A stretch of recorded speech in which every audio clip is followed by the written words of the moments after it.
There are moments in life when silence hurts more than any scream. Moments when you look around the dinner table and realize that you are completely alone, even surrounded by people, even inside your own home. I built an empire. Not with inheritance, with sweat, sleepless nights, decisions that tore my soul apart. I raised companies when nobody believed a woman could. I invested, I risked, I won. And during all those years, while my name gained weight in the business world, my family just waited. They waited for me to grow old. They waited for me to become fragile. They waited for me to die. Not with words.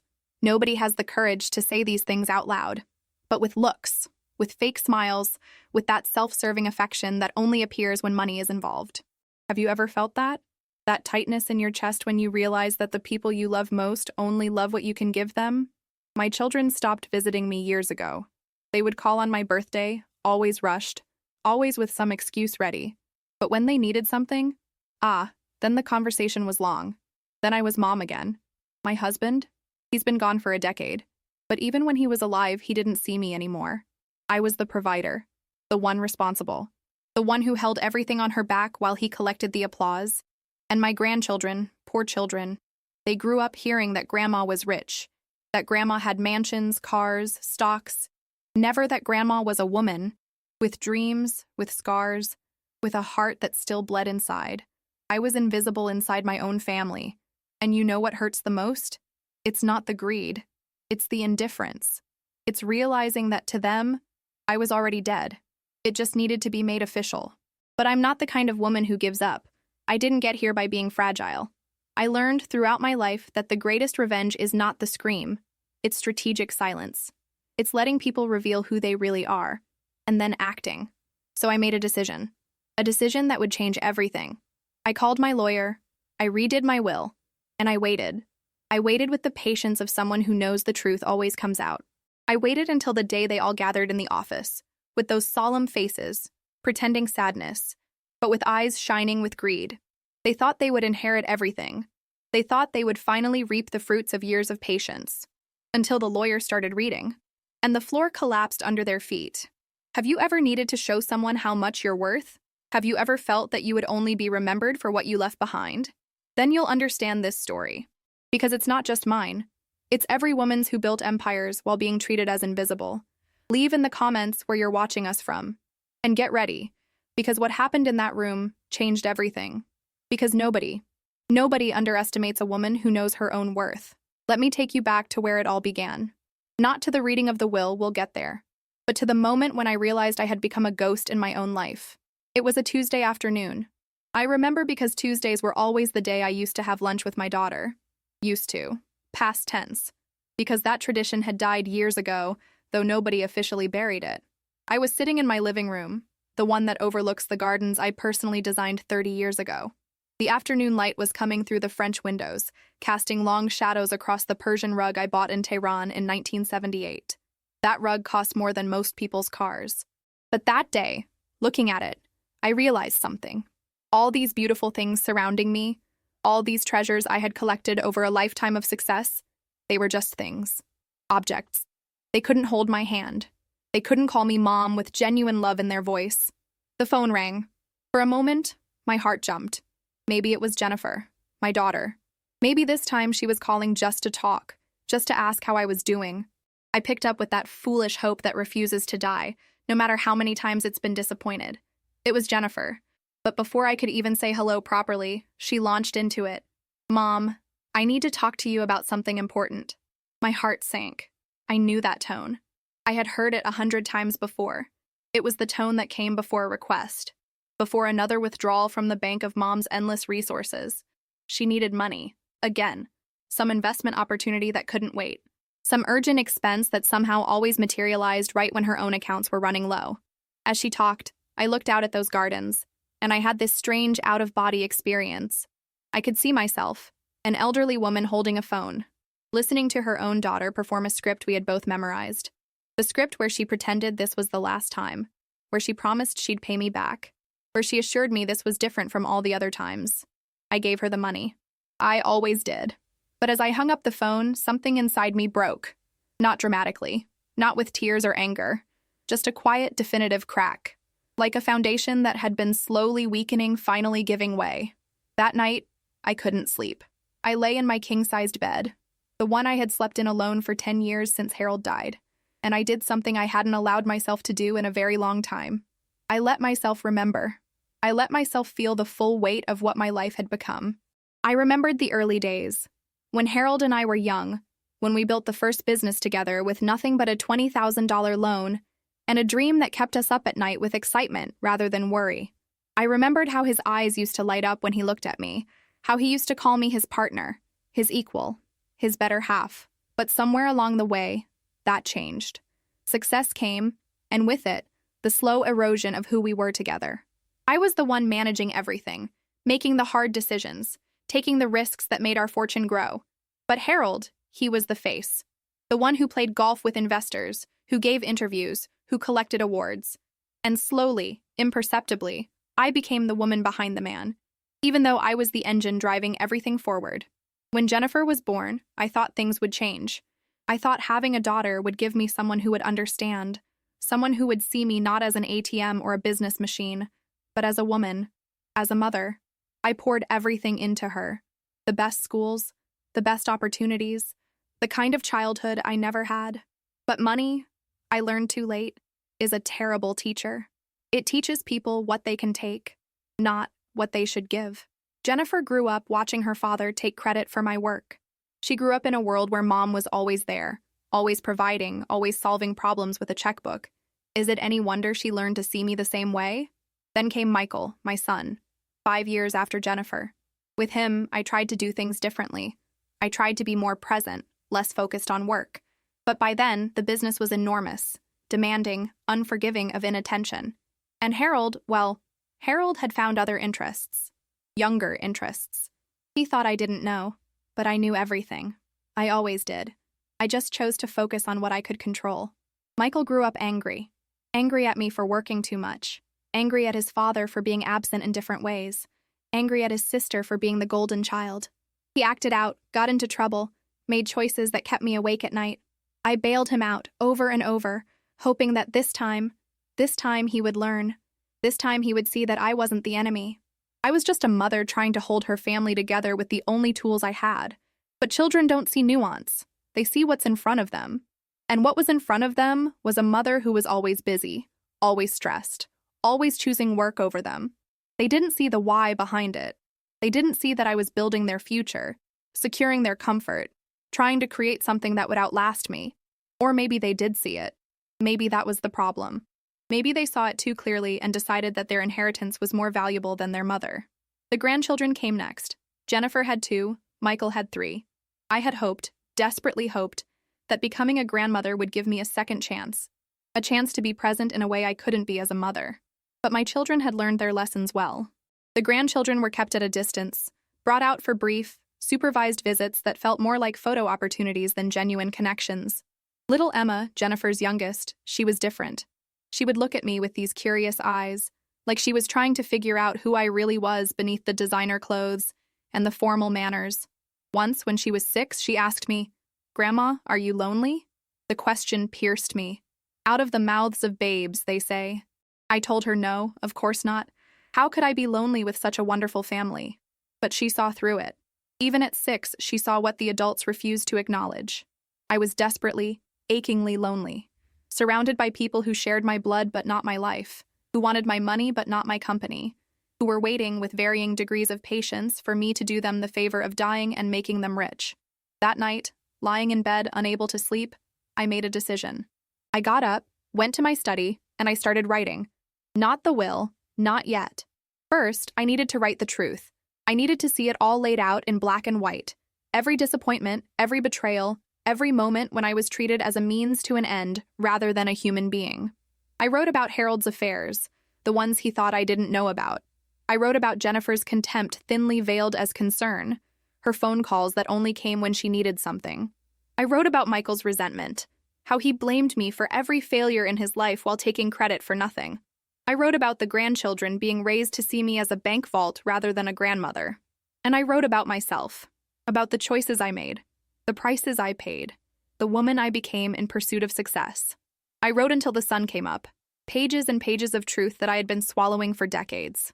And when I finally finished, when I finally put down the pen, I felt something I hadn't felt in years. Clarity.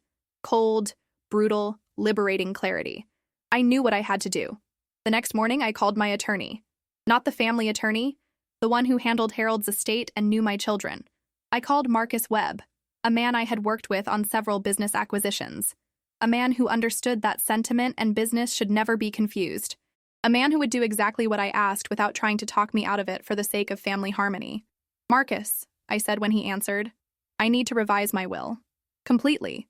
And I need you to keep it absolutely confidential. Nobody, and I mean nobody, can know about this until I'm gone." There was a pause on the other end. Marcus was too professional to ask why, but I could hear the question in his silence. "Mrs. Patterson," he said carefully, "are you certain? Changes to estate planning can be complex, and if you're acting under any kind of duress or emotional distress, I would advise taking some time to consider." "I'm not under duress," I told him. "I'm under complete control for the first time in my life. Can you come to my house tomorrow? I don't want to do this in an office. I want to do this in my home, where I built everything they're waiting to inherit." He agreed. He arrived the next afternoon with his briefcase and his legal pads, and we sat in my study, the same room where I had written my truth the night before. I poured us both coffee from the silver service, another treasure from another time, and I began to speak. I told him everything. Not the emotional parts. Marcus didn't need to hear about my feelings. I told him the facts, the pattern of behavior over decades, the financial dependence disguised as family connection, the complete absence of genuine care or concern, the way I had become nothing more than a resource to be managed and eventually inherited. Marcus listened without interruption, taking notes in his careful handwriting. When I finished, he looked up at me. "Mrs. Patterson," he said, "what exactly do you want to do?" "I want to leave them something," I said. "I'm not a cruel woman, Marcus. Despite everything, they are my children. But I want them to understand what they lost. I want them to know that the fortune they were waiting for, the empire they thought was theirs by right of birth, it was never theirs at all. It was mine, and I get to decide what happens to it." Over the next 3 hours, we crafted a will that was legally airtight and emotionally devastating. Every clause was designed not just to distribute my assets, but to make a statement, to force them to confront what they had done, who they had become, who they had turned me into. The bulk of my estate, the real fortune, would go to charity, not randomly, but specifically, to organizations that supported women in business, women who were fighting the same battles I fought, who were trying to build something in a world that constantly underestimated them. Women who needed someone to believe in them the way nobody ever believed in me. To Jennifer, I left her grandmother's jewelry. Not because she deserved it, but because I wanted her to have something that connected her to the women who came before her. Women who knew hardship, who knew sacrifice, who knew what it meant to build a life with their own hands. Maybe, somewhere in those pearls and diamonds, she would find a connection to something real. But along with the jewelry came a letter. A letter I would write before I died, explaining exactly why she was getting so little. Explaining that I had watched her grow from a hopeful daughter into a mercenary stranger, that I had seen every fake smile, heard every calculated phone call, felt every moment when she chose convenience over connection. To Michael, I left the lake house, the one property he had ever expressed genuine love for, the place where he actually seemed happy as a child. But I left it with a condition. He couldn't sell it for 10 years. He had to maintain it, pay the taxes on it, take care of it. I wanted him to have something that required effort, that demanded responsibility, that couldn't just be liquidated and converted into whatever he was using to avoid his problems that year. And like his sister, he would get a letter telling him that I understood his anger, that I knew I hadn't been the mother he needed, but that his resentment had poisoned any chance we had of finding our way back to each other, that I was sorry for my failures, but not sorry enough to pretend his behavior was acceptable.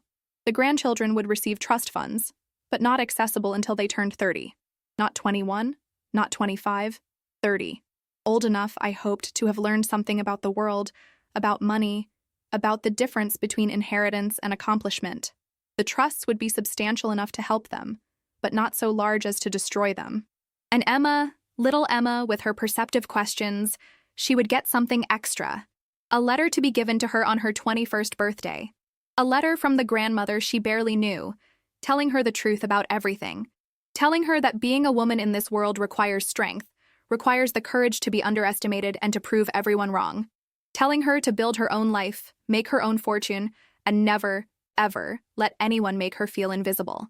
The rest would be divided among carefully chosen charities, scholarship funds, and business grants for women entrepreneurs. My fortune would go on building empires long after I was gone, but those empires would belong to women who earned them, not children who merely waited for them. Marcus reviewed everything twice, then looked at me with something like admiration.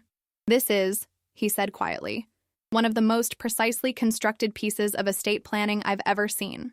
It's going to cause quite a reaction." I smiled. "That's the point, Marcus. They've spent decades treating me like I was already dead. Now they'll find out what it actually means when I'm gone." We signed everything that day. Marcus had brought witnesses, people from his office who didn't know me, didn't know my family, had no stake in any of this except to verify that I was of sound mind and signing of my own free will. They watched as I put my signature on page after page, making it official, making it real, making it irreversible. When they left, I sat alone in my study again. The late afternoon light was slanting through the windows, casting everything in gold. I felt lighter than I had in years, as if I had been carrying an enormous weight and had finally been given permission to set it down. I didn't tell anyone what I had done. Life continued as it always had. Jennifer called when she needed money, which I gave her, knowing each transaction was being recorded, was building the case for exactly why she deserved so little in the end. Michael went through his usual cycles of brief contact, followed by long silences. The grandchildren appeared at holidays, polite and distant, already learning the family script. But I knew, and that knowledge changed everything. I stopped waiting for them to love me. I stopped hoping that this time would be different. I stopped breaking my own heart over and over, expecting something that was never going to come. Instead, I focused on other things. I traveled, not for business, but for pleasure. I went to places I had always wanted to see but never had time for. I stood in front of paintings in Paris that moved me to tears. I walked on beaches in Greece and felt the sand between my toes. I ate food I couldn't pronounce in countries where nobody knew my name or my fortune. I made friends, real friends, women my own age who had their own stories, their own scars, their own hard-won wisdom. We would sit for hours over wine and laughter, talking about everything and nothing. They didn't want anything from me except my company. What a revelation that was, to be wanted for myself rather than my wealth. I started mentoring young women in business. Not formally, but through chance meetings that turned into coffee dates that turned into ongoing conversations. I shared everything I knew, all the lessons I had learned the hard way. I watched these young women take my advice and run with it, building their own successes, their own futures. And when they succeeded, they called to thank me, to share their joy, to include me in their victories. They gave me what my own children never did: genuine gratitude and authentic connection. Those years between signing the will and the day it was finally read were perhaps the happiest of my life. Not because I was getting revenge, though I won't pretend that wasn't part of it, but because I had finally given myself permission to stop trying to earn love from people who were never going to give it. I had freed myself from the prison of their expectations and my own desperate hope. I lived 5 more years after signing that will. 5 years of freedom, of peace, of finally understanding that my worth was not determined by how much my family valued me. 5 years of watching them continue their patterns, never knowing that the ground had already shifted beneath their feet. During those years, I watched Jennifer's marriage fall apart. She called me crying one night, actually crying. Not the manufactured tears she used when she needed money, but real, raw grief. Her husband was leaving her for someone younger, someone easier. The irony was not lost on me. She was experiencing a version of what I had endured with her father, but unlike me, she had no empire to fall back on, no sense of self that existed independent of her relationships. I could have been cruel. I could have pointed out the symmetry, the justice of it. Instead, I listened. I let her cry. I told her she would survive this because she was stronger than she knew. And for a moment, just a moment, I saw a glimpse of the daughter I had always hoped for. Vulnerable, real, human. She asked if she could come stay with me for a while, just until she figured things out. And I said yes, not because I thought it would change anything, but because despite everything, she was still my daughter. Still the baby I had held in my arms and promised to protect from all the pain in the world. She stayed for 3 weeks. In some ways, they were the best 3 weeks we had ever spent together. We talked, really talked, in ways we never had before. She told me things I never knew, about how hard it was growing up as my daughter, always in my shadow, always being compared to my accomplishments, about how she felt like she could never measure up, so why even try? I understood, in a way I hadn't before. I had been so focused on providing for her, on giving her opportunities I never had, that I never considered the weight of those opportunities, the burden of being given everything and feeling like you've earned nothing. But even then, even in those honest moments, the old patterns would creep back in. She would mention needing money for the divorce lawyer, or talk about how she'd have to downsize, lose the lifestyle she was accustomed to. And I would see the calculation behind her eyes, the way she was already planning her next move, her next request. When she left, we hugged at the door. She thanked me, told me she loved me, said all the right words. But I knew that in a few weeks, once the immediate crisis passed, things would go back to the way they always were.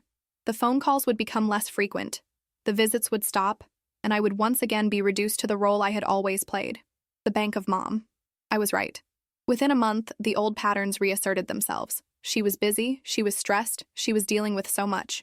But when she needed money, suddenly she had time for a long phone call. Michael, meanwhile, got married again. His third marriage. This one to a woman 15 years younger who smiled too much and asked me intrusive questions about my health whenever I saw her. I recognized the look in her eyes. She was calculating, measuring, trying to figure out how much longer she would have to play nice with the old lady before the inheritance came through. At the wedding, Michael pulled me aside. He was drunk, emotional in the way he only got when alcohol lowered his defenses. "Mom," he said, "I know I haven't been the best son. I know I've disappointed you, but I want you to know that I appreciate everything you've done for me, everything you've given me." I looked at him, this man who had once been my little boy, and I felt a wave of sadness so profound it almost knocked me over. Because even in what he thought was a moment of genuine connection, he was talking about what I had given him. Not who I was, not what we meant to each other.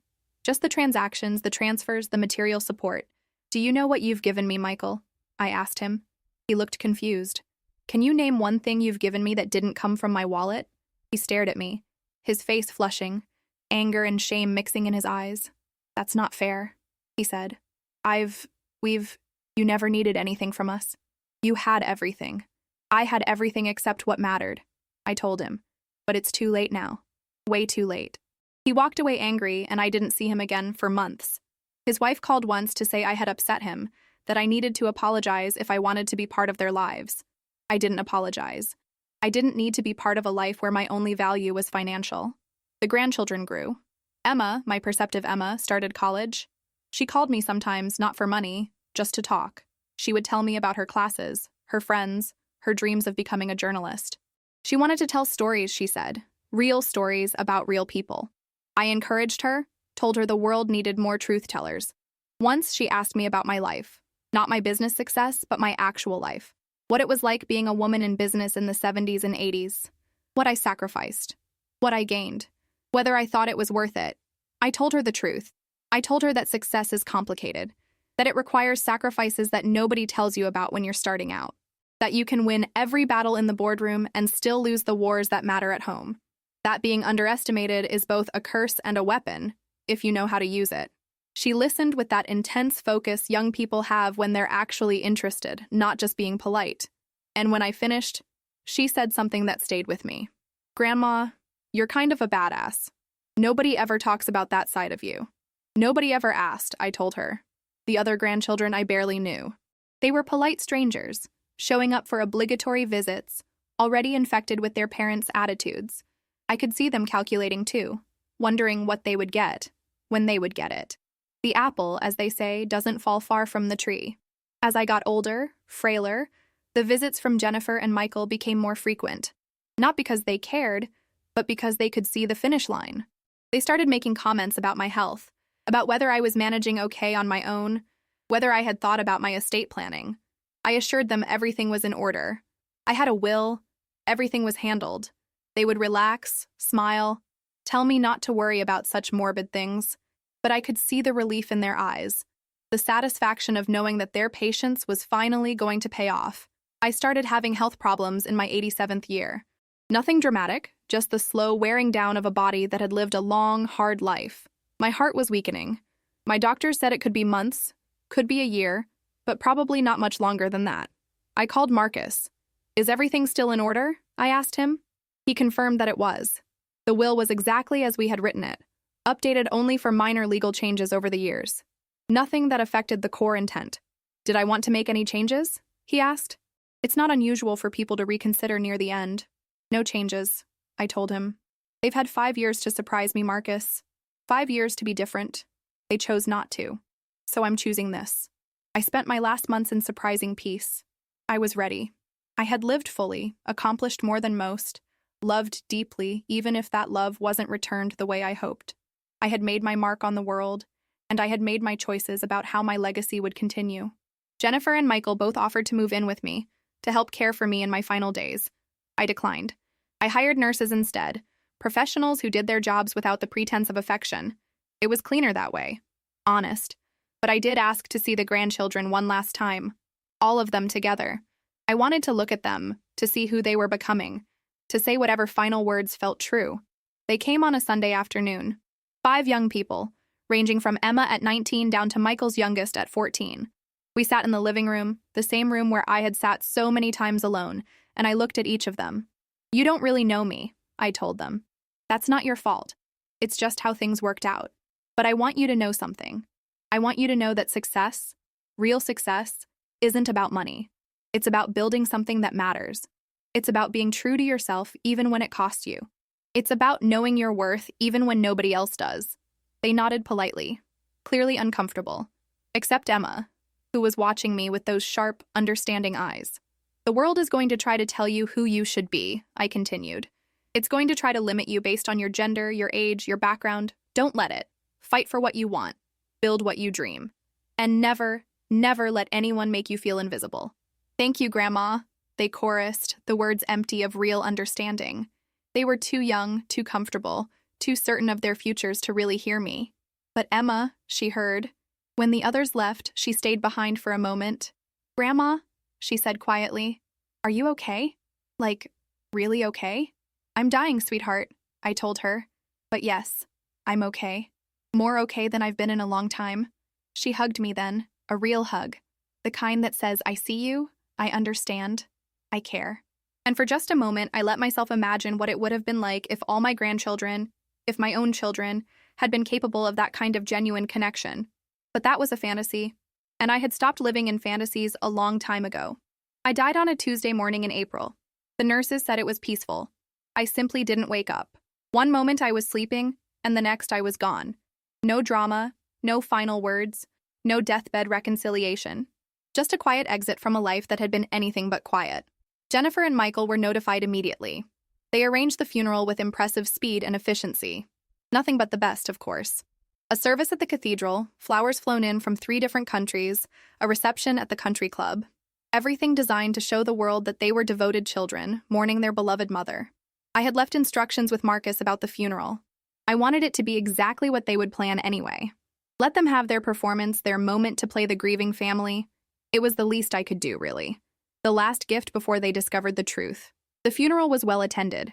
Business associates I hadn't seen in years, society women who had competed with me for decades, politicians I had donated to, journalists who had covered my career. Everyone who was anyone showed up to pay their respects to the woman who had built an empire. Jennifer gave a eulogy. She spoke beautifully about her mother, the strong woman who had sacrificed so much for her family, who had built something extraordinary, who had taught her daughter the value of hard work and determination. She cried at exactly the right moments. Her voice broke in all the appropriate places. It was a masterful performance. Michael spoke, too, about his mother's strength, her vision, her unwavering commitment to family. He talked about how she had always been there for him, how she had believed in him even when he didn't believe in himself. He thanked her for everything she had given him, for the life she had made possible. I wish I could have been there to see it. Not because I would have enjoyed the lies, but because I would have appreciated the irony. They were eulogizing a woman they had never really known, mourning a relationship that had never really existed, performing grief for a loss they probably felt more as relief than sorrow. Emma read a poem. She chose Mary Oliver, the one about the wild geese, about not having to be good, about letting the soft animal of your body love what it loves. It was perfect, and I wondered if she understood why. If she knew that her grandmother had spent her whole life trying to be good, trying to earn love, trying to be enough, and that, in the end, I had finally learned to let myself off that impossible hook. After the funeral, after the reception, where everyone talked about what a remarkable woman I had been, after the last casserole had been delivered, and the last condolence card read, Marcus called Jennifer and Michael. He asked them to come to his office the following Monday for the reading of the will. They agreed immediately. Finally, the moment they had been waiting for, the moment when their patience would be rewarded, when the fortune would officially become theirs. I imagine they spent that weekend planning, deciding what they would keep, what they would sell, how they would divide the empire. Monday came. Jennifer arrived first, dressed in black, still playing the mourning daughter. Michael came with his wife, who had dropped any pretense of grief and looked eager, excited even. The grandchildren were not invited. This was for immediate family only, Marcus had said. Time enough to discuss their portions later. They sat in Marcus's conference room, leather chairs around a mahogany table, floor-to-ceiling windows overlooking the city where I had made my fortune, where I had fought my battles, where I had won and lost in ways that couldn't be measured in money. Marcus came in carrying a folder. Not a thick one, they probably noticed. That should have been their first clue. An estate as large as mine should have generated reams of paperwork. But this was simple, clean, precise. He sat down, put on his reading glasses, and looked at them. Before I begin, he said, I want you to know that your mother was completely sound of mind when she made these decisions. We had multiple witnesses, psychological evaluations, everything necessary to ensure that this will cannot be contested. I'm telling you this now so you understand that what I'm about to read is exactly what she wanted. Jennifer and Michael exchanged glances. Why was he saying this? What did he mean? Couldn't be contested? Marcus opened the folder and began to read. The formal legal language first, establishing the document, confirming identities, all the standard opening material. Jennifer was tapping her fingers on the table. Michael was trying to look patient, but his jaw was tight. Then Marcus got to the meat of it. To my daughter Jennifer, he read, I leave my mother's jewelry collection, including all rings, necklaces, bracelets, and earrings, to be kept in the family. Additionally, I leave her the sum of $50,000. $50,000. Jennifer's face went blank. That was it? $50,000 out of an estate worth over $200 million? Marcus continued without pause. To my son Michael, I leave the lake house property in its entirety, with the condition that it cannot be sold for a period of 10 years from the date of my death. Additionally, I leave him the sum of $50,000. Michael's wife made a small sound, quickly stifled. The lake house? That old property that cost a fortune to maintain? And only $50,000 in cash? Marcus kept reading. To my grandchildren, I establish trust funds in the amount of $1 million each, to be held in trust until they reach the age of 30, at which point they will receive full access to the principal and any accumulated interest. That was something, at least. But 30? That was an eternity away for most of them. Then Marcus read the part they were dreading. The remainder of my estate, including all business holdings, investment portfolios, real estate properties, and liquid assets, I leave to the following charitable organizations and foundations. He proceeded to list them. Organizations supporting women in business, scholarships for underprivileged girls, foundations researching women's health issues, grants for female entrepreneurs. On and on, a carefully curated list of causes I had spent years researching and selecting. Jennifer was white. Michael was red. They were both completely silent as Marcus finished reading the distribution of assets. Tens of millions to charity. Hundreds of millions total. Everything I had built. Everything they had been waiting for. Going to strangers. But Marcus wasn't done. There's more, he said. Your mother left letters for each of you. I'm instructed to give these to you now. He pulled out 2 envelopes from the folder. Heavy cream stationery, my monogram on the back. He slid them across the table. Jennifer and Michael stared at the envelopes like they were venomous snakes. Do we have to read them now? Jennifer asked, her voice barely controlled. That's up to you, Marcus said. But your mother wanted you to have them immediately. She felt they were important. Michael grabbed his envelope and tore it open. His eyes moved rapidly across the page, his face cycling through shock, anger, hurt, rage. Jennifer opened hers more slowly, but her reaction was similar. Tears started streaming down her face, but these weren't the practiced tears from the funeral. These were real tears. Tears of shame and fury and something that might have been regret. What I had written in those letters was simple truth. I told them exactly what I had observed over the decades. Every fake smile, every calculated call, every moment when they had treated me as a resource rather than a person. I didn't sugarcoat it. I didn't try to spare their feelings. I had spent my life considering their feelings, and where had it gotten me? I told Jennifer that I had watched her become exactly what she had always claimed to hate. A woman who valued money over relationships, who performed affection when it served her purposes, who had learned all the wrong lessons from my life. I told her about the disappointment I felt watching her squander every opportunity I had given her, not because she failed at business or career, but because she failed at being human. I told Michael that his resentment had poisoned any chance we had of a real relationship, that I understood I hadn't been the perfect mother, but that he had never even tried to be a decent son, that his constant blame, his refusal to take responsibility for his own choices, his expectation that I would bail him out forever, all of it had turned him into a perpetual child in a grown man's body. I told them both that I had loved them, that I had always loved them, but that love without respect is not enough, and they had never respected me. They had used me, depended on me, waited for me to die. But they had never seen me as a whole person with my own needs, my own pain, my own right to make choices about my own life and my own money. I told them that this will, this distribution of my assets, was not revenge. It was clarity. It was the final statement of a woman who had spent her whole life building something meaningful, and who refused to let that meaning be destroyed by people who saw it only as dollar signs. My fortune would go on empowering women who needed it, who would appreciate it, who would use it to build their own legacies rather than simply consuming mine. And I told them I hoped, someday, they would understand. That they would see this not as a punishment, but as a gift. The gift of finally having to stand on their own. The gift of learning what it means to build something rather than inherit it. The gift of understanding. Too late perhaps, but understanding nonetheless. That their mother was a person, not an ATM. When they finished reading, the silence in that conference room must have been deafening. Marcus told me later what happened next. He said Jennifer stood up, crumpled the letter, threw it at the wall, and walked out without a word.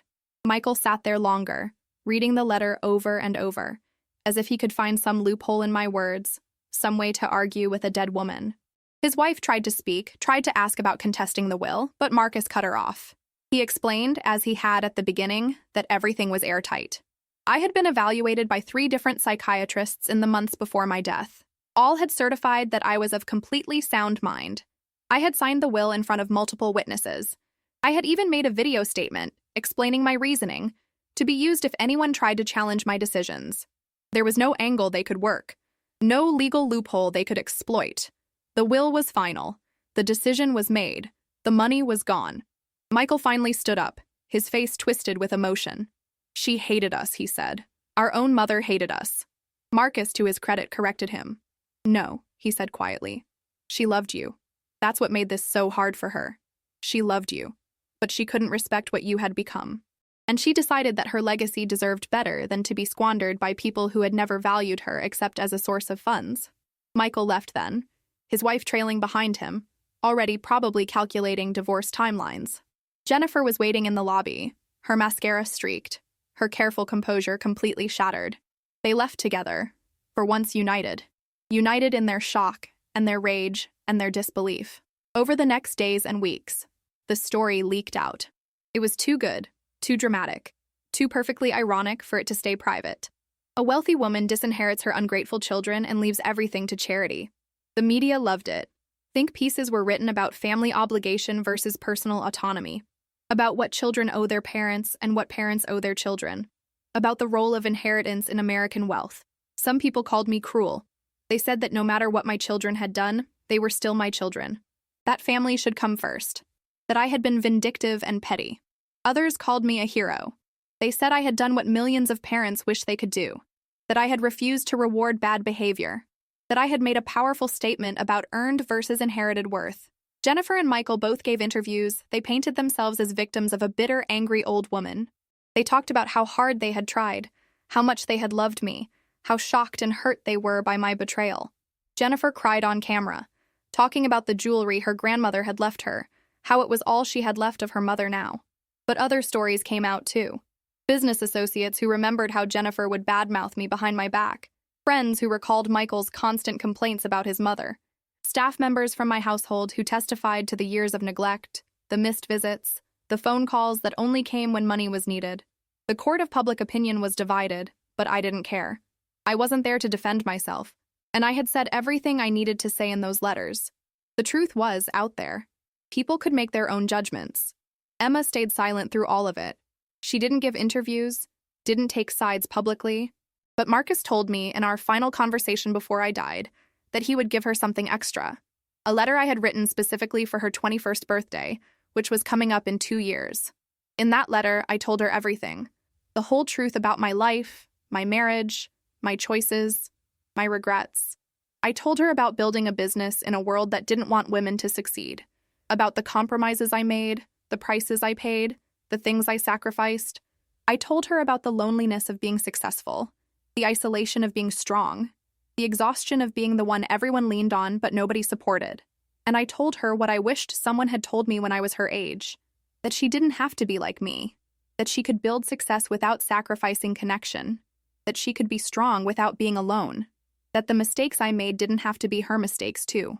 I told her to learn from my life, both the triumphs and the failures, to build her own fortune if that's what she wanted, but to never let that fortune become more important than the people who genuinely loved her, to choose carefully who she let into her life, but to be open to real connection when she found it, to be smart about money but not ruled by it, to remember that in the end, what matters is not what you leave behind, but how you lived while you were here.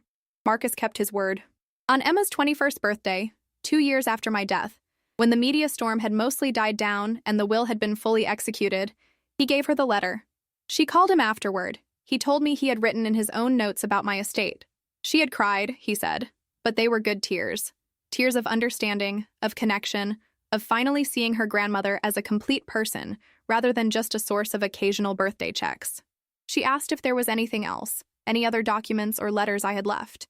Marcus told her there was one more thing, a video. I had recorded it in my final weeks, when I knew the end was near. It was meant for her, and only her. Whenever she was ready to watch it. She watched it that same day. In the video, I looked old, tired, sick, but my voice was strong. I looked directly into the camera and I spoke to her as if she were sitting right there with me. Emma, I said, by the time you see this, you'll have read my letter. You'll know the truth about my life, about your family, about the choices I made, and you might be angry with me. You might think I was too harsh, too unforgiving. That's okay. You're allowed to feel however you feel. But I want you to understand something. The will, the disinheriting, the letters to your mother and uncle, none of that was about being vindictive. It was about being honest. It was about refusing to pretend, at the end of my life, that everything was fine when it wasn't. I spent decades pretending that my children's occasional attention was real love, pretending that my husband's public respect made up for his private betrayals, pretending that success could fill the void left by genuine human connection. And all that pretending did was make me lonelier. So, at the end, I chose truth. I chose to say what needed to be said, to do what needed to be done, to make sure that my life's work went to something meaningful instead of being wasted by people who never appreciated it. I hope you never have to make the choices I made. I hope you build a life where you're valued for who you are, not what you have, where the people around you see you as a whole person, not a resource, where love and respect go hand in hand. But if you do ever find yourself invisible in your own life, if you ever feel like you're being taken for granted, being used, being treated as less than you deserve, I want you to remember this. You have the power to change it. You have the right to demand better. You have the strength to walk away from people who don't value you, even if they're family. Especially if they're family. Blood relation doesn't give anyone the right to treat you badly. It doesn't obligate you to accept disrespect or to sacrifice your own well-being for people who wouldn't do the same for you. Family is supposed to be about love, about support, about showing up for each other. When it's not, when it's just about obligation and guilt and waiting for someone to die so you can take what's theirs, then it's not really family at all. It's just biology. You get to decide what kind of life you want to live. You get to decide what kind of relationships you'll accept. You get to decide what your legacy will be. Don't let anyone tell you otherwise. I love you, Emma. I see so much potential in you, so much strength and intelligence and genuine kindness. You remind me of who I was before the world taught me to be hard. Stay soft where you can, but know when to be steel. The video ended there. Marcus said Emma sat in his office for a long time afterward, just thinking. Then she thanked him, took the recording, and left. She never spoke publicly about what I had said. She kept it private. kept it sacred. That's how I knew she understood. The charities I left my money to have done remarkable things with it. I kept track, in those final years, making sure I was choosing organizations that would use the funds wisely, that had good leadership, that were actually making a difference in women's lives. I didn't want my fortune to disappear into administrative costs or executive salaries. I wanted it to go to women who needed a hand up, who had the drive and the talent but not the resources. There's a scholarship program now funded by my estate that sends underprivileged girls to business school. Full rides, no strings attached. They don't even know my name, most of them. They just know that someone believed in them enough to invest in their future. Last year, 30 women graduated with MBAs they never could have afforded otherwise. 30 women who are now out there building careers, starting companies, breaking glass ceilings. There's a microfinance program that gives small business loans to women entrepreneurs in developing countries. Women who have ideas but no capital, who want to work but can't get traditional bank loans because they're women, because they're poor, because they don't have the right connections.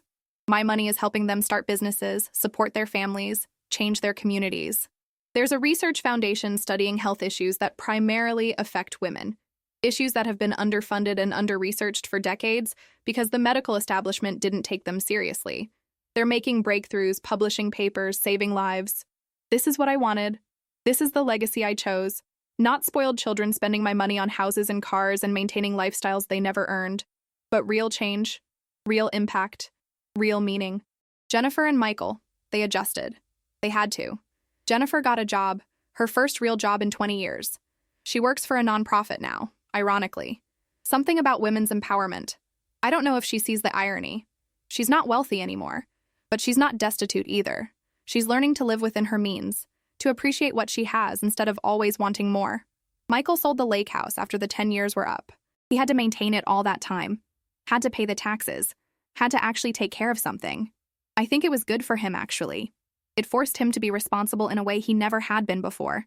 He used the money from the sale to start a small business. It's struggling, but it's his. He's building something, finally, instead of just taking. The grandchildren received their trust funds at 30, as I specified. Most of them used the money wisely.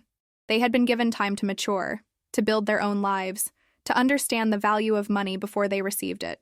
The $1 million was helpful, but it wasn't life-changing in the way a larger inheritance would have been. It was a boost, not a crutch. Emma used hers to start a journalism nonprofit. She's investigating stories about economic inequality, about how wealth is transferred across generations, about the ways that inheritance perpetuates privilege. She's doing exactly what I hoped she would do. She's telling the truth, asking hard questions, making people uncomfortable. She's building something meaningful. Do I regret what I did? No, not for a second. I spent too many years of my life regretting things, questioning my choices, wondering if I should have done things differently. At the end, I finally learned to trust my own judgment, to stand by my decisions, to refuse to apologize for knowing my own worth. Would I have preferred a different ending? Of course. I would have loved to have children who genuinely cared about me, who visited because they wanted to see me, not because they wanted something from me. I would have loved to have grandchildren who knew me as a person, not just as a source of birthday checks. I would have loved to leave my fortune to family members who would have appreciated it, honored it, used it to build something meaningful. But that's not the family I had. And at some point, you have to deal with reality, not fantasy. You have to make decisions based on what is, not what you wish could be. I made my choices, I wrote my will, I told my truth, and I left this world knowing that my life's work would continue to matter, would continue to make a difference, would continue to empower women long after I was gone. That's enough. That has to be enough. If you're watching this and you see yourself in my story, if you recognize the pattern of giving everything and receiving nothing, if you feel invisible in your own life, I want you to hear this. You deserve better. You deserve to be valued for who you are, not what you provide. You deserve relationships built on genuine love, not financial dependence. You deserve respect. And if you're not getting those things, you have the power to change your situation. It might mean making hard choices. It might mean disappointing people who have grown comfortable taking advantage of you. It might mean being called selfish or cruel or unforgiving. But your life is yours. Your worth is not determined by how much others value you. Your legacy is not defined by what you leave to ungrateful children. You get to decide. You get to choose. You get to say enough. I spent decades being the strong one, the provider, the one who held everything together. And I was good at it. I built an empire. I made millions. I created something from nothing. But I was so busy being strong that I forgot to demand that the people around me be strong too. I forgot that real love requires effort from both sides. I forgot that family should be about mutual support, not one person carrying everyone else. By the time I remembered, by the time I finally stood up for myself, it was almost too late. But not quite. I had enough time to make my final statement, to show my children and the world that I knew my value, even if they didn't. To ensure that my life's work went to people who would appreciate it. Some people will judge me for what I did. They'll say I was bitter, vindictive, that I punished my children for not being perfect. But those people don't understand. This wasn't punishment. This was boundaries. This was finally, after a lifetime of being used, saying no. This was choosing meaning over blood relation. This was refusing to reward behavior that I had enabled for too long. And you know what? I died in peace. I died knowing that I had finally been honest, that I had finally stood up for myself, that I had finally made choices based on what I deserved, not on what others expected from me. The lawyer read my will and exposed my fortune, yes. But more than that, he exposed the truth about my family, about our relationships, about what my life had really been like behind the facade of success and wealth. And that truth, as painful as it was the greatest gift I could give. Because truth, even hard truth, is always better than comfortable lies. Subscribe to hear more stories like this. Stories of women who found their strength, who demanded their worth, who refused to be invisible any longer. Stories of courage and truth, and the power that comes from finally putting yourself first. Share this video with someone who needs to hear it. Someone who's giving too much and receiving too little. Someone who's forgotten that they deserve better. Someone who needs permission to stand up for themselves. And leave a comment telling me where you're watching from and what part of this story resonated with you. Because you're not alone. None of us are alone. We're all fighting the same battles, learning the same lessons, finding our way to the same truth, that we are enough, that we always were enough, that we never needed to earn love by giving away pieces of ourselves, that our worth exists independent of what others think of us or what they can get from us. I learned that lesson late, but I learned it, and I made sure that my final act reflected that knowledge. They thought they'd inherit everything. They thought their patience would be rewarded. They thought that simply being my children entitled them to my fortune. They were wrong. And when the lawyer read my will, when he exposed not just my fortune but the truth about our relationships, they finally understood. I was not a resource to be mined. I was not a bank to be depleted. I was not a means to their comfortable end. I was a woman, a strong, accomplished, valuable woman who built something extraordinary. And I had every right to decide what happened to it. That's my story. That's my truth. That's my legacy. And if you take nothing else from this, take this. You have that same right. You have that same power. You have that same worth. Never forget it. Never let anyone make you forget it. And never, ever let anyone convince you that you owe them something simply because they exist in your life. You owe yourself truth. You owe yourself respect. You owe yourself a life where you're valued for who you are. Everything else is negotiable. Thank you for listening. Thank you for being here. Thank you for understanding that sometimes the most loving thing you can do is refuse to enable the people who take you for granted. I hope my story gives you courage. I hope it gives you permission. I hope it gives you the strength to make whatever changes you need to make in your own life, because you deserve better. We all do. And it's never too late to start demanding it.